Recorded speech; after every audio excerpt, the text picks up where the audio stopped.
तो अभी हम इंग्लिश में आपको वर्ब पढ़ा रहे थे। वर्ब में देखिए दो चीज बाकी रह गया। मेन वर्ब जो होता है ना, बता दे दो तरह का वर्ब होता है। एक को कहते हैं मेन वर्ब है, एक को कहते हैं हेल्पिंग वर्ब। मेन वर्ब दो तरह का होता है। मेन वर्ब को एक पहला होता है ट्रांजिटिव वर्ब, दूसरा क्या होता है इंट्रांजिटिव वर्ब। मेन वर्ब कितने तरह का होता है? दो तरह का। ट्रांजिटिव, दूसरे को इंट्रांजिटिव। सबसे पहले जानते हैं कि ट्रांजिटिव वर्ब किसको कहते हैं? The verb which is used with an object, जिस वर्ब के साथ ऑब्जेक्ट लगा हो। जिस वर्ब के साथ क्या लगा हो? ऑब्जेक्ट मतलब वस्तु। क्या होता है? किसी वर्ब के साथ अगर सेंटेंस में ऑब्जेक्ट जुड़ा हो तो वैसे वर्ब को क्या बोलते हैं? ट्रांजिटिव। क्या बोलते हैं? जैसे देखो एक सेंटेंस है आई ईट ए मैंगो। क्या है? इसमें ऑब्जेक्ट कौन है? मैंगो। ऑब्जेक्ट कौन है? वस्तु कौन है? मैंगो। तो मैंगो है ऑब्जेक्ट और उसके साथ कौन सा वर्ब लगा? ईट। ईट मतलब खाना वर्ब होता है। ईट कैसा वर्ब कहलाएगा? ट्रांजिटिव। ये ऐसा वर्ब है जो ऑब्जेक्ट के साथ जुड़ा हुआ है। समझ में आ रहा है? इधर देखो आई लव यू। लव क्या है? वर्ब है। और यू क्या है? ऑब्जेक्ट है। लव यू के साथ जुड़ा है तो लव क्या कहलाएगा? ट्रांजिटिव। तीसरा देखो ही नो दिस। नो क्या है? मतलब दिस ऑब्जेक्ट है। नो क्या है? जानना, मतलब काम है, वर्ब है। नो दिस के साथ है तो नो कैसा वर्ब है? Transitive. I read this book. Book क्या है? ऑब्जेक्ट है। बात समझ में आ रहा ना?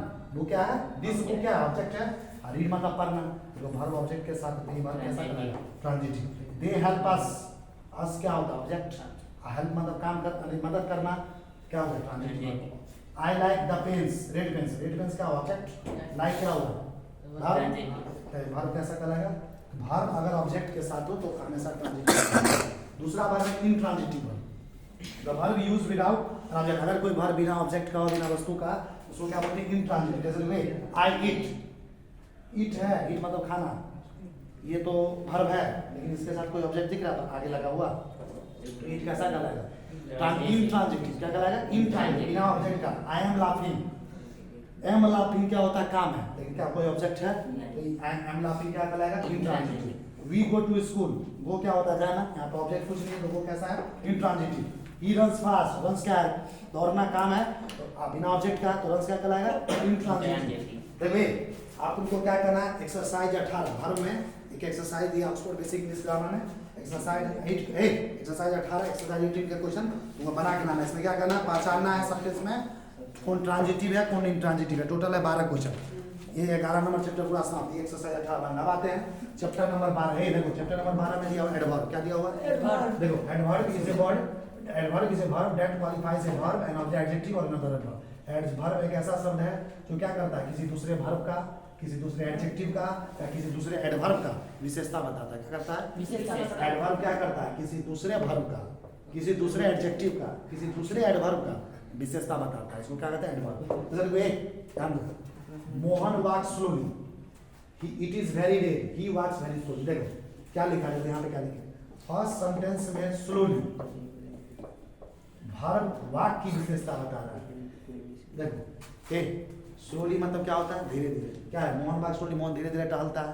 तो वाक मतलब टहलना हुआ। टहलना कैसे? काम हुआ, वर्ब है। कैसे टहलता है? धीरे धीरे की तेजी से। धीरे धीरे टहलना की तेजी से। तो चल रहा है धीरे धीरे, तो चलना जो है ना इसको विशेषता कौन बताया? स्लोली। तो स्लोली क्या कहलाएगा? इस वर्ब का एडवर्ब। स्लोली सेंटेंस में क्या कहलाता है? एडवर्ब। दूसरा देखो इट इज वेरी रेड। दूसरे वाक्य में वेरी एडजेक्टिव रेड की विशेषता बताता है। यह बहुत लाल है। लाल कैसा? बहुत लाल है कि कम लाल है? बहुत। बहुत किसका विशेषता बताया? एडजेक्टिव का। तो वेरी क्या कहलाएगा? एडवर्ब। क्या कहलाएगा? देखो ही वॉक्स वेरी स्लोली, वह बहुत धीरे धीरे चलता है। पहले देखो स्लोली था, धीरे धीरे चलना, ये था एडवर्ब। ये कैसा है? बहुत धीरे धीरे, तो ये भी एडवर्ब है। ये एडवर्ब दूसरे एडवर्ब का क्या कर रहा है? विशेषता बता रहा है। देखो तीसरे वाक्य में वेरी एडवर्ब स्लोली की विशेषता बता रहा है। ये जो वेरी किसका बता रहा है? विशेषता स्लोली है। तो ये सब क्या कहलाता है? एडवर्ब। आगे देखो एडवर्ब के और भी बहुत सारे एग्जांपल है।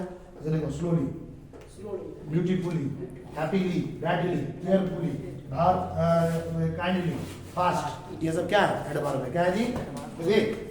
क्या होगा? स्लोली का मतलब धीरे धीरे, हैप्पीली मतलब खुशीपूर्वक, केयरफुली मतलब होता सावधानी से, काइंडली मतलब दयापूर्वक, ब्यूटीफुली मतलब सुंदर ढंग से, बैडली मतलब खराब ढंग से, वेरी मतलब बहुत, फास्ट मतलब तेज। ये जो एग्जांपल है किसका एग्जांपल? एडवर्ब का। इसी पे बेस्ड एक एक्सरसाइज है, एक्सरसाइज नंबर 19। टोटल है तुमको एक्सरसाइज 19 में 16 क्वेश्चन, इसमें पहचानना है। एक्सरसाइज 19 में तुमको पहचानना है कौन कौन एडवर्ब है, तो घर से बना लेना। तो चैप्टर नंबर 12 भी खत्म हो गया। तो अगले बार हम जब फिर से मंडे ट्यूसडे क्लास में मिलेंगे ऑक्सफोर्ड बेसिक इंग्लिश ग्रामर लेके, तो आपको चैप्टर नंबर 13 पढ़ाएंगे। 12 तक का तुम होमवर्क कंप्लीट करके आना, और फिर से मिलेंगे इंग्लिश के नए वीडियो लेक्चर में चैप्टर नंबर 15 में।